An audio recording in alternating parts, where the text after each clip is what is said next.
32. So Jacob went on his way, and the angels of God met him. When Jacob saw them, he said, "This is God's camp." And he called the name of that place Mahanaim. Then Jacob sent messengers before him to Esau his brother in the land of Seir, the country of Edom. And he commanded them, saying, "Speak thus to my lord Esau. Thus your servant Jacob says, I have dwelt with Laban and stayed there until now. I have oxen, donkeys, flocks, and male and female servants. And I have sent to tell my lord that I may find favor in your sight." Then the messengers returned to Jacob, saying, "We came to your brother Esau, and he also is coming to meet you, and 400 men are with him." So Jacob was greatly afraid and distressed, and he divided the people that were with him, and the flocks and herds and camels into 2 companies. And he said, "If Esau comes to the one company and attacks it, then the other company which is left will escape." Then Jacob said, "O God of my father Abraham, and God of my father Isaac, the Lord who said to me, 'Return to your country and to your family, and I will deal well with you.' I am not worthy of the least of all the mercies and of all the truth which you have shown your servant.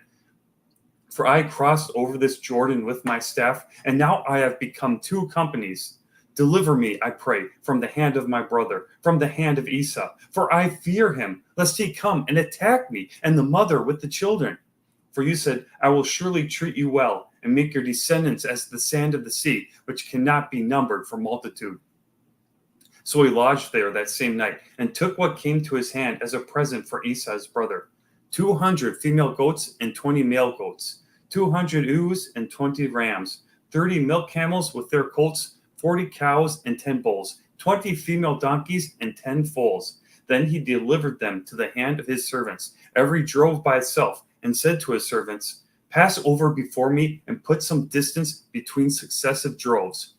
And he commanded the first one, saying, "When Esau my brother meets you and asks you, saying, 'To whom do you belong, and where are you going? Whose are these in front of you?'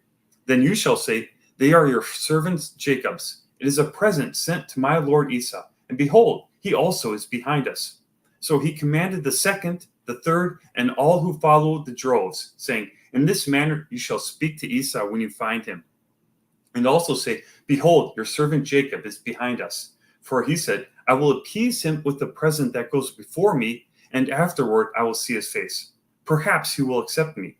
So the present went on before him, but he himself lodged that night in the camp.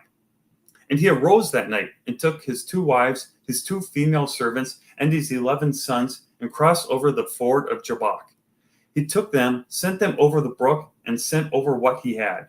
Then Jacob was left alone, and a man wrestled with him until the breaking of day.